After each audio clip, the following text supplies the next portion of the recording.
நமது பயணத்தை தொடர்ந்து கொண்டிருக்கிறோம். 41 வருடத்துக்கு முன்னாலே நான் இந்த நிறுவனத்தை துவங்கும் பொழுது என்னுடைய ஒரே ஒரு ஆசை என்னவென்றால், அநேக பெண்கள் திறமையுள்ளவர்களாக இருக்கிறார்கள், ஆனால் அவர்களுக்கு தருணம் கிடைக்கவில்லை.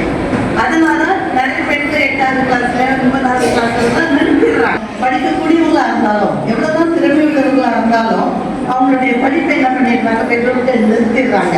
அப்புறம் கல்யாணம் பண்ணி கொடுத்துடுறாங்க. ஸோ இது மனசுல போட்டுதான் நான் இந்த நிறுவனத்தில் போகணும் விரும்பினேன்.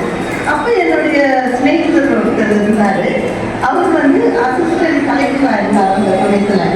அப்ப நான் அவர்கிட்ட சொன்னேன், நான் ஏதாவது மக்களுக்கு செய்யணும்னு விரும்புகிறேன். அப்போ அவர் சொன்னாரு, சரி நம்ம ஒரு நிறுவனத்தை ஓட்டலாம். அப்போ நம்ம கொஞ்சோண்டு செஞ்சா கூட அது பலனை நம்ம காண முடியும். சரி என்ன பண்ணோம், இப்போ ஒரு சின்ன நிறுவனத்தை துவங்கணும்.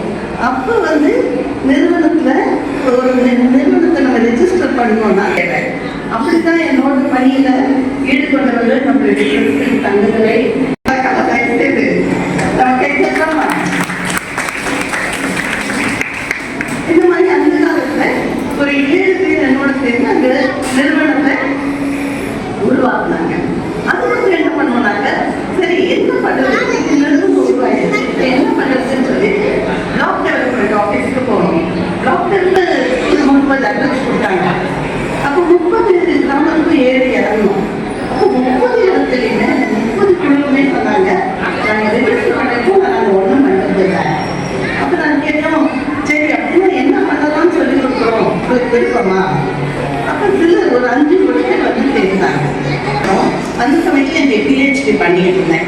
அப்போ